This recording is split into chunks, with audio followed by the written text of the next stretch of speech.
காவி கட்டும் சீமான் அப்படின்னு சொல்லிட்டு ரஜினி அவர்கள் அண்ணன் சீமான் அவர்கள் சந்தித்ததன் அடிப்படையில் அண்ணன் சீமான் அவர்களுக்கு காவி உடையெல்லாம் அணிந்து அட்டப்படத்துல ஜூனியர் விகடன் வந்து ஒரு செய்தியை வெளியிட்டு இருந்தாங்க. காலையில ஸ்டாலின் போவாரு, மாலையில உதயநிதி போயிட்டு மோடி அழைப்பாரு. பாஜகவுடைய மெயின் டீமா திமுக செயல்பட்டு இருக்கு. ஆனா இந்த ஜூனியர் விகடன் அட்டை படத்துல ஸ்டாலினுக்கு காவி உடை போட்டதுன்னா போடல, உதயநிதிக்கு காவி உடை போட்டதான்னு பாத்தீங்கன்னா போடல. ஆனா பாஜகவை எதிர்த்து சண்டை செய்யக்கூடிய அண்ணன் சீமான் அவர்களுக்கு காவி உடை போட்டு அட்டை படத்துல அண்ணன் சீமான் குறித்து அவதூறு பரப்புனாங்க. காளியம்மாள் அவர்கள் வந்து திமுகவில் வந்து இணைய போறாங்க. காளியம்மாள் வந்து திமுகவில் முக்கிய பொறுப்பு கேட்டதாகவும், அதே போல காளியம்மாள் அவர்கள் வந்து திமுகவில் 2026 சட்டமன்ற வேட்பாளர் பதவி கேட்டதாகவும், அதே போல ஸ்வீட் பாக்ஸ் கேட்டதாகவும், ஸ்வீட் பாக்ஸ்னா இந்த ஜூனியர் விகடன் பாணியில வந்து பணம் கோடிக்கணக்கில் பணம் கேட்டதாகவும், இதெல்லாம் கொடுப்பதற்கு அறிவாலயம் வந்து ஏற்றுக்கொண்டார்கள். அதனால கூடிய விரைவில் காளியம்மாள் வந்து திமுகவில் ஐக்கியமாக போறாருன்னு ஒரு பொய்யான செய்தியை மக்கள் மத்தியில இந்த ஜூனியர் விகடன் கொண்டு போய் சேர்க்குதுங்க. தமிழுறவுகள் அனைவருக்கும் வணக்கம். அதாவதுங்க, நாம் தமிழ் கட்சியிலிருந்து யாராவது ஒருத்தர் வெளியில போனா கூட நேரா இந்த சன் தொலைக்காட்சி வீட்டுக்கே போயிடுவாங்க. வீட்டுக்கே போயிட்டு சீமானை பற்றி ஏதாச்சும் திட்டுங்க, சீமான் பற்றி ஏதாச்சும் பேசுங்க, நாங்கள் இதை ஒரு செய்தி ஆக்கணும். குறிப்பாக நாம் தமிழர் கட்சியிலிருந்து யாராவது ஒருத்தர் வெளியில் போனால் கூட அன்னைக்கு ஃப்ளாஷ் நியூஸே இதுதான். பார்த்தீங்களா, நாம் தமிழர் கட்சியிலிருந்து ஒருத்தர் வெளியில் போயிட்டாரு அப்படின்னெல்லாம் செய்தி வெளியிடுவாங்க. இன்னும் ஒரு சில ஊடகங்கள் எல்லாம் 1000 பேர் நாம் தமிழர் கட்சியிலிருந்து விலகி தாவேக்களை இணைந்தார்கள் எல்லாம் பொய் செய்தி எல்லாம் பரப்பியிருந்தாங்க. இந்த ஊடகவாதிகளுக்கெல்லாம் நாம் தமிழர் கட்சி மேல அவ்வளவு வன்மம், அவ்வளவு வெறுப்பு இருக்கு. குறிப்பா திமுகவுக்கு ஆதரவாக வேலை பார்க்க வேண்டும் என்ற அடிப்படையில் இந்த ஊடகங்கள் எல்லாம் வேலை பார்த்துட்டு இருக்காங்க. எனக்கு ஒரு கேள்விங்க, ஆதவர்ஜுனா விடுதலை சிறுத்தை கட்சியின் துணை பொதுச் செயலாளர் திருமாவளவன் அவர்கள் ஆதவர்ஜுனாவை கட்சியிலிருந்து நீக்கியிருக்காரு.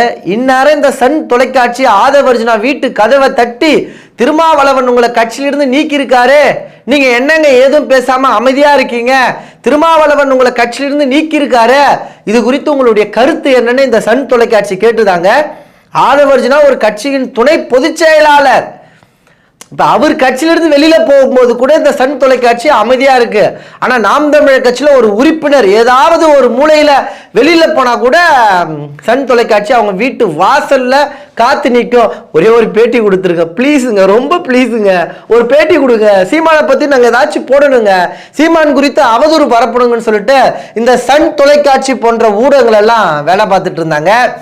அந்த வரிசையில தற்போது ஜூனியர் விகடன் சில நாட்களுக்கு முன்பு காவி கட்டும் சீமான் அப்படின்னு சொல்லிட்டு ரஜினி அவர்கள் அண்ணன் சீமான் அவர்கள் சந்தித்ததன் அடிப்படையில் அண்ணன் சீமான் அவர்களுக்கு காவி உடையெல்லாம் அணிந்து அட்டப்படத்துல ஜூனியர் விகடன் வந்து ஒரு செய்தியை வெளியிட்டு இருந்தாங்க.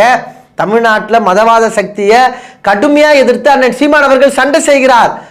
மனித குலத்திற்கான எதிரி என பாஜக என அண்ணன் சீமான் அவர்கள் பதிவு செய்திருக்கிறார். ஆனா அந்த திமுக அண்ணன் சீமான் அவர்கள் பயன்படுத்தக்கூடிய வார்த்தைகள் எல்லாம் பயன்படுத்தி பாஜகவை சாடுதான்னு பார்த்தா சாடல. எங்க கட்சியில 90% இந்துக்கள் தான் இருக்காங்க, திமுக என்பது மற்றும் ஒரு இந்துத்துவா கட்சி என்ற அடிப்படையில தான் திமுகவினர் பேசிட்டு இருக்காங்க. அமைச்சர் சேகர் பாபு பாருங்க, அவரை திமுக காரன்னு சொன்னா யாருமே நம்ப மாட்டாங்க, அவரை பாஜக காரன்னு சொன்னாதான் எல்லாருமே நம்புவாங்க. அந்த அளவுக்கு இந்துத்துவவாதியா சேகர் பாபு செயல்பட்டு இருக்காருங்க. அது மட்டுமா, தமிழ்நாட்டில் எந்த ஒரு திட்டத்தை தொடங்கினாலும் மோடி அழைக்க போவாரு. யாரு? ஐயா ஸ்டாலின். காலையில ஸ்டாலின் போவாரு, மாலையில உதயநிதி போயிட்டு மோடி அழைப்பாரு. பாஜகவுடைய மெயின் டீமா திமுக செயல்பட்டு இருக்கு. ஆனா இந்த ஜூனியர் விகடன் அட்டை படத்துல ஸ்டாலினுக்கு காவி உடை போட்டதுன்னா போடல, உதயநிதிக்கு காவி உடை போட்டதான்னு பாத்தீங்கன்னா போடல. ஆனா பாஜகவை எதிர்த்து சண்டை செய்யக்கூடிய அண்ணன் சீமான் அவர்களுக்கு காவி உடை போட்டு அட்டை படத்துல அண்ணன் சீமான் குறித்து அவதூறு பரப்புனாங்க. கேட்டா ஜூனியர் விகடன் என்ன சொல்றாங்கன்னா, ரஜினிகாந்தை வந்து சீமான் சந்திச்சுட்டாரு, இதற்கு பின்னாடி பாஜக இருக்குன்னு சொல்லிட்டு கதை அழகுறாங்க. நான் என்ன கேட்கிறேன்னா, ஒரே ஒரு முறை தான் அண்ணன் சீமான் அவர்கள் ரஜினிகாந்தை சந்தித்தாரு, காவியோட அணிஞ்சிங்க. ஸ்டாலின் எத்தனை முறை சந்திச்சிருப்பார் ரஜினிகாந்தை, உதயநிதி எத்தனை முறை சந்திச்சிருப்பாரு, கருணாநிதி எத்தனை முறை சந்திச்சிருப்பாரு. ஏன் இவர்களுக்கெல்லாம் காவியோட அணியில? ஏன் அணியில? ஜூனியர் விகடன் காவியுடைய அணிவித்து அட்டப்படத்துல செய்தி வெளியிட்டு இருக்கணுமா, வெளியிட்டு இருக்க கூடாதா? ஆனால் வெளியிட மாட்டாங்க. ஏன்னா ஆளுகின்ற கட்சியா திமுக இருக்கு, திமுகவை நம்ம பகைத்து கொள்ள வேண்டாம் என்ற அடிப்படையில் ஜூனியர் விகடன் வேலை பார்க்குது.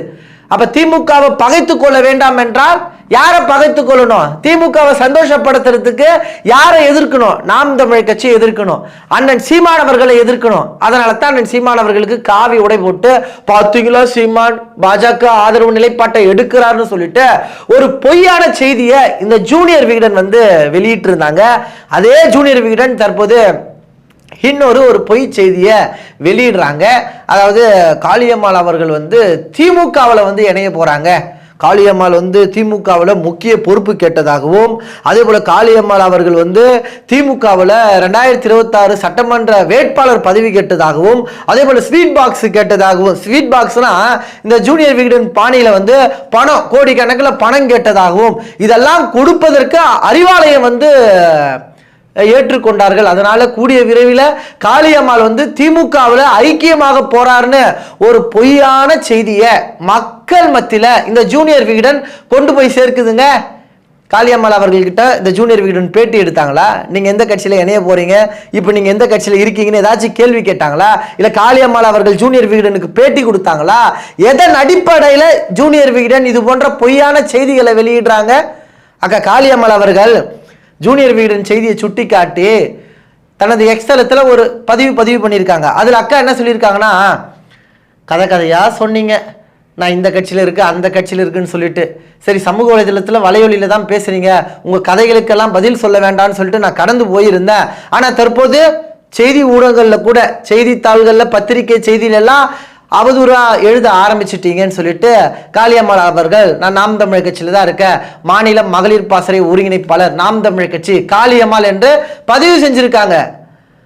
அப்ப அக்கா காளியம்மாள் அவர்கள் நாம் தமிழ் கட்சியில தான் பயணிக்கிறாங்க.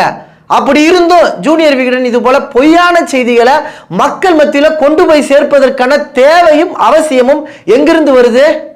அண்ணன் சீமான் அவர்களுக்கு காவியோடு அணிஞ்சிங்க. அதே போல நாம் தமிழ் கட்சியின் மகளிர் பாசறை மாநில பொறுப்பாளராக காளியம்மாள் அவர்கள் திமுகவில் இணைய போறதா பொய்யான செய்தியை பதிவு செய்றீங்க. அப்ப இதுதான் ஊடக தர்மமா? இதுதான் ஊடக அறமா? பொய்யான செய்திகளை மக்கள் மத்தியில கடத்துறது தான் ஊடகத்துடைய வேலையா? ஜூனியர் விகடன் இந்த வேலை செய்யறதுக்கு என்ன இதெல்லாம் பொழப்பு? அப்ப திமுகவுக்கு ஆதரவு நிலைப்பாட்டை எடுக்க வேண்டும் என்பதற்காக நாம் தமிழ் கட்சி குறித்து அவதூறு செய்தி பரப்புறது, நாம் தமிழ் கட்சிக்குள்ள ஒரு சலசலப்பை ஏற்படுத்துறது, நாம் தமிழ் கட்சி என்னமோ பலகீனமா இருக்கிற மாதிரியோ, திமுக அப்படியே வலுவான கட்சியா மாறி நிற்பது போலையும் மக்கள் மத்தியில கொண்டு போய் சேர்க்கிறாங்க. உங்களுக்கு ஒரு செய்தி சொல்றாங்க, அண்ணன் சீமான் அவர்கள் சொன்னதுதான், நாம் தமிழ் கட்சியை பாஜகவுடைய பி டீம்னு சொல்றாங்க.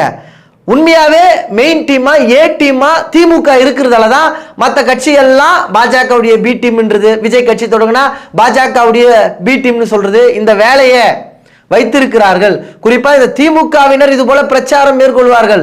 இங்க இருக்கக்கூடிய பத்திரிகைகளும் திமுகவுக்கு ஆதரவு நிலைப்பாட்டை எடுக்க வேண்டும் என்ற அடிப்படையில் பொய்யான செய்திகளை நாம் தமிழ் கட்சி குறித்து, அண்ணன் சீமான் குறித்து, சகோதரி காளியம்மாள் குறித்து அவதூறு செய்திகளை மக்கள் மத்தியில பரப்புறாங்க. என்ன பொழப்பு இது? ஜூனியர் விகடன், நீங்க நியாயமா நடந்து கொள்ளுங்க. ஊடகத்துக்கு ஒரு அறம் இருக்கு, அந்த அறத்தோட செயல்படுங்க. ஆளுகின்ற கட்சி தவறு செய்தால் அதை சுட்டி காட்டி எதிர்ப்பு தெரிவிக்கணும், பேசணும். நாம் தமிழ் கட்சி தவறு செய்தால் நீங்க சுட்டி காட்டுங்க, பேசுங்க, நான் வேணான்னு சொல்லல. ஆனா நாம் தமிழ் கட்சி குறித்து ஏன் அவதூறு பரப்புறீங்க? பாஜகவே அண்ணன் சீமான் கடுமையா எதிர்க்கிறாரு, ஆனா நீங்க காவி உடைய அணிகிறீங்க. காளியம்மாள் அவர்கள் திமுகவில் சேர போறதே கிடையாது. அவங்க வெளிப்படையா உங்ககிட்ட பேசினாங்களா? அப்புறம் எதன் அடிப்படையில் இப்படி ஒரு பொய்யான செய்தியை பரப்புறீங்க மக்கள் மத்தியில? உங்களுக்கு என்ன வேணும்? திமுகவை ஆதரித்து வேலை பார்க்கறதுக்கு நாம் தமிழ் கட்சியே திட்டி செய்தி வெளியிடுறீங்களே, இதெல்லாம் நியாயமா? குறிப்பா தொடர்ந்து ஜூனியர் விகடன் நாம் தமிழ் கட்சி குறித்து பல அவதூறு செய்திகளை தனது பத்திரிகை செய்தியில பதிவு செய்வதை நீங்க எப்படி பார்க்குறீங்கன்றத உங்களுடைய கருத்துக்களை தெரியப்படுத்துங்க. மீண்டும் அடுத்த ஒரு நல்ல பதிவுகளில் உங்களை சந்திக்கிறேன். இதுவரை நமது இன விடுதலை வலையொலியை பின்தொடராத உறவுகள் பின்தொடருங்கள், விருப்பம் தெரிவிங்கள். இந்த பதிவை குறித்த உங்களுடைய கருத்துக்கள் வரவேற்கப்படுகிறது. நன்றி, வணக்கம், வாழ்க தமிழ்.